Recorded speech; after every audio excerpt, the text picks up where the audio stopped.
Let me tell you something that nobody told me when I first started my career. The number they offer you on day one, that's not the number. That's the opening bid. And the fact that nobody told me, that cost me, and I've done the math, roughly $200,000 over the first 7 years of my career. I'm not saying that to scare you.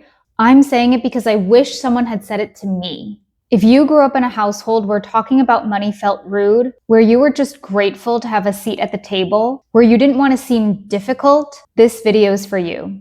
Because that mindset, it's built to keep you quiet. And quiet doesn't pay your bills, doesn't fund your freedom, or get you anywhere closer to the life you actually want.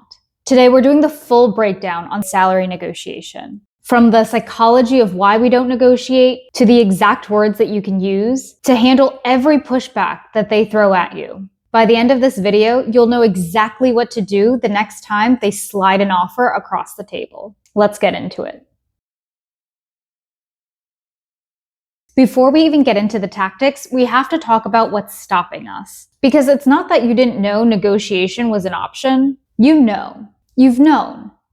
You just haven't done it. And there's a reason for that. A lot of us, especially first-gen women, immigrant daughters, people who watch their parents work their butt off just to survive, we're raised with this deep, unspoken belief that getting the job is the win. Full stop. Don't push. Don't ask for more. Be grateful. And look, gratitude is beautiful. But gratitude and self-advocacy are not opposites. You can be deeply grateful and ask for what you're worth. Both things are true. Studies and lived experiences show that women, especially women of color, are penalized more harshly for negotiating aggressively compared to men. We've internalized that. We've watched other women get labeled difficult or demanding, and we decided quietly that it wasn't worth the risk. Here's the reframe. Negotiation, when done right, is not aggression. It's professionalism. It signals that you know your value. Hiring managers and leaders who are actually worth working for, they know this. Finally, you can't negotiate from a place of confidence if you don't know what the market looks like. Most of us were never taught to research compensation. Nobody sat us down and said, here's how you figure out exactly what your skills are worth. So we guess, or we anchor to whatever they offer, and we lose even before we open our mouths. None of this is your fault. But you can change it, so let's do that.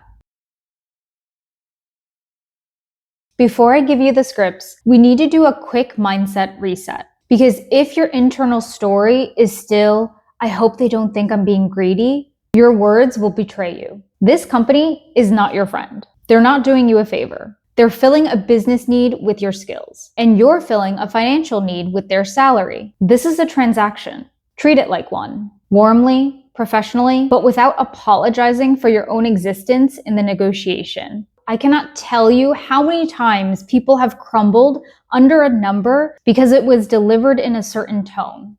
Confidence in delivery is non-negotiable. They are expecting you to respond.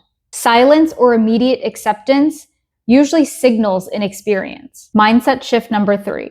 Here's what actually happens in the majority of negotiations that go wrong. They say no, and the offer stands.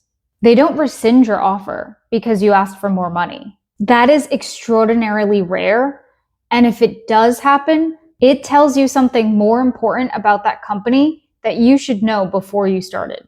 Listen, you're not going to get fired for negotiating. You're not going to be blacklisted. You're not going to ruin the relationship. What you will do is walk in on day one having already advocated for yourself, which sets the tone for everything that follows.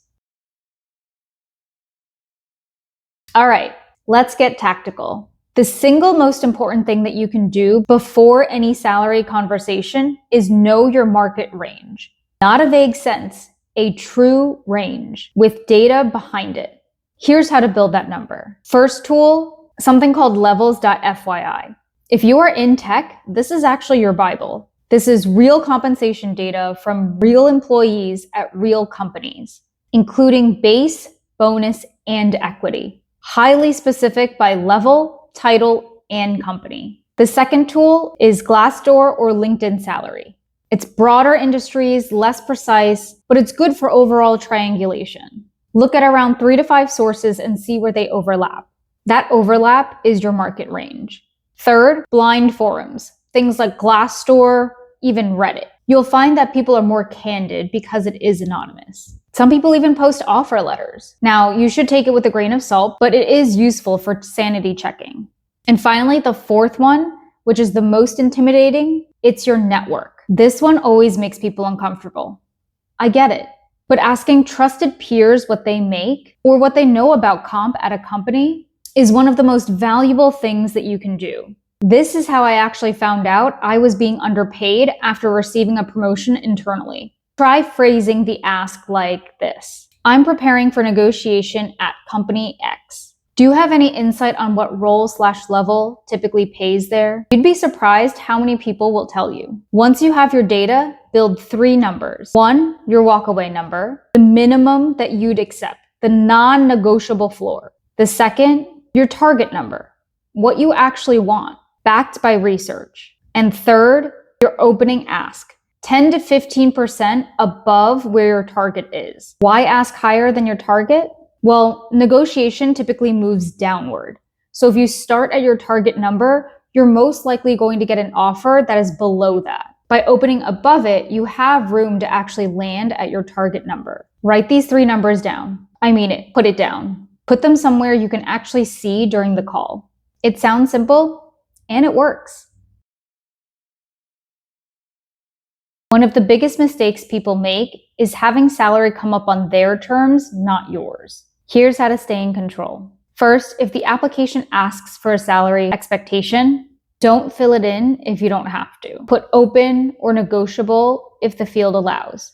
If you have to put a number in there, put the top of the range. You can always come down, but you can't go up from a number that you've already communicated to them. Second, if the recruiter asks what you're currently making in your current role, know your state laws. In some states, it's actually illegal for the recruiter to ask that question. If that's the case, you can say something like, I'm actually in X state, so I know that's not something you can require, but I'm happy to share my expectations for this role. If you're in a state that doesn't prohibit employers from asking about your salary history, you can say something like, I prefer to keep that confidential, but I can share my salary expectations for this role. It's professional, clean, done. If they ask for your expectations, respond with, based on my research and the scope of this role, I'm targeting a range of X to Y. Does that work with the budget you have in mind?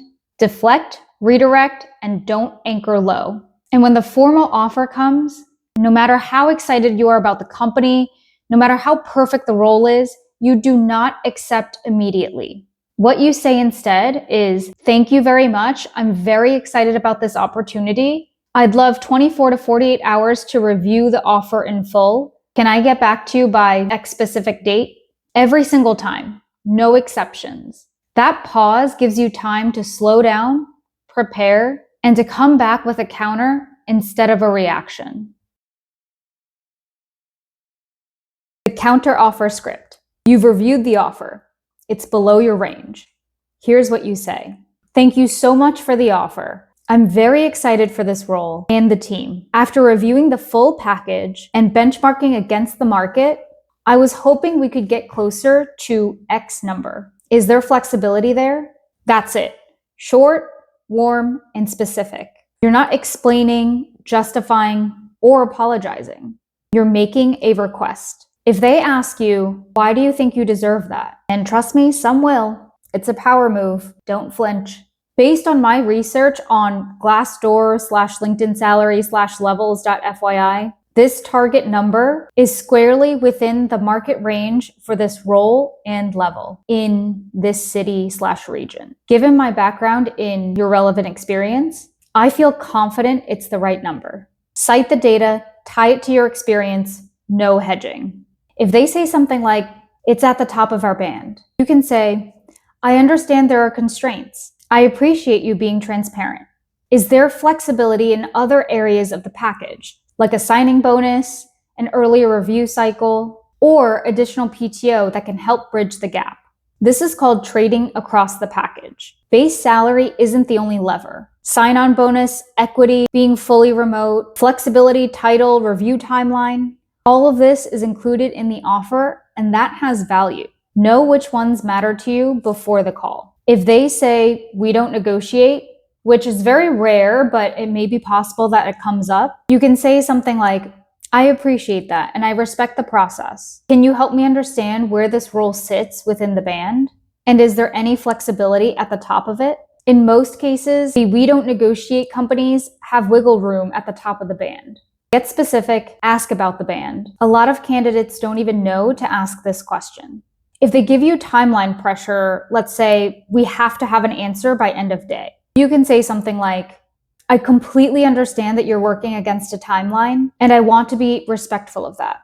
I'm very interested. I just want to make sure I am making a fully informed decision. Can I have 48 hours to review, or can I have until X date? Most of the time, they'll say yes. And if they genuinely can't give you 24 hours to make a major life decision, that tells you something about the culture. And finally, closing the negotiation. When you receive a number that you're happy with, you can say something like, thank you for working with me on this. I'm really excited to join the team, and I look forward to contributing. When can I expect an updated offer letter? Finally, the last thing, let's talk about raises. Most of the advice out there focuses on new job offers, and while that's great, it doesn't address what to do in your current workplace. And the truth is, your biggest leverage is often where you currently are. The average raise for a loyal employee is only 2 to 3%. The average salary increase for switching jobs is typically 10 to 20%. Those numbers exist. They're documented. And they're a quiet injustice that your company is hoping that you don't even notice. But if you're not ready to leave, or you're not in a position to, here's how you build a case for a raise. Step 1, build your receipts document. This should actually be updated throughout the year. Open a Google Doc. Every time you complete a project, you hit a KPI, you receive positive feedback, or solve a problem, put it in this document. Write it down. Quantify it. Managed X is weak. Reduced processing time by 30% is strong. Led the launch of X resulting in Y, that is a talking point. This document is your pre-negotiation weapon. Most people will walk into a raise conversation just on vibes. You're going to walk in with actual data. Second, know your timing. Don't ask when your manager is stressed, when your company just had layoffs, or 2 weeks before your review. The best times are when you just delivered a visible win right before or during your annual review cycle, which usually starts a couple of months before ratings are due, or when you've been asked to absorb more responsibilities. Step 3, for the conversation itself, you can say something like, I'd love to set up some time to talk about my compensation. Is there a good time in the next week or so? Don't do it over Slack. Don't spring it on them. Give them time to prepare so that they can actually advocate for you. And then in the meeting, you can say something like, I really value my work here, and I'm excited about where things are headed. I've been thinking about my compensation in context of X, which is the growth in your role, the added responsibilities, and I'd like to have a conversation about adjusting my salary to X. Then show them your receipts, the document that you put together of all of your wins. Tie your ask to your contributions, and then wait for them to respond before you do anything else. Step 4, if they say, not right now, don't walk away empty. Instead, say, I understand. Can we agree on what it would look like for me to get to X number by Y date? I'd love to know what I need to demonstrate. You've just turned a no into a roadmap, and you've made it clear, professionally and unmistakably, that this conversation is not over. I'm going to leave you with a story of my own experiencing with salary negotiation. The first time I negotiated my salary, really negotiated my salary, not just tentatively asked if there was any wiggle room, my hands were shaking.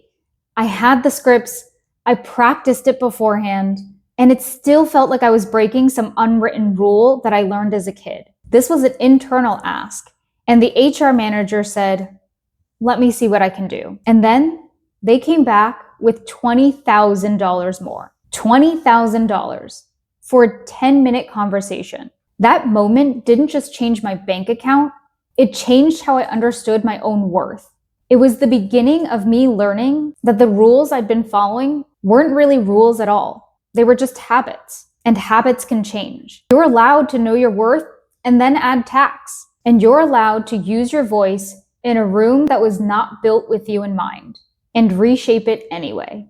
That's what we do here.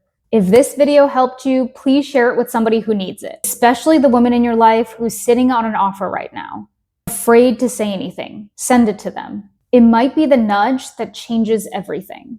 And if you want more on negotiation, personal finance, and building the kind of career that's actually worth working for, subscribe and turn on the notifications. I post every other week. I'll see you in the next one.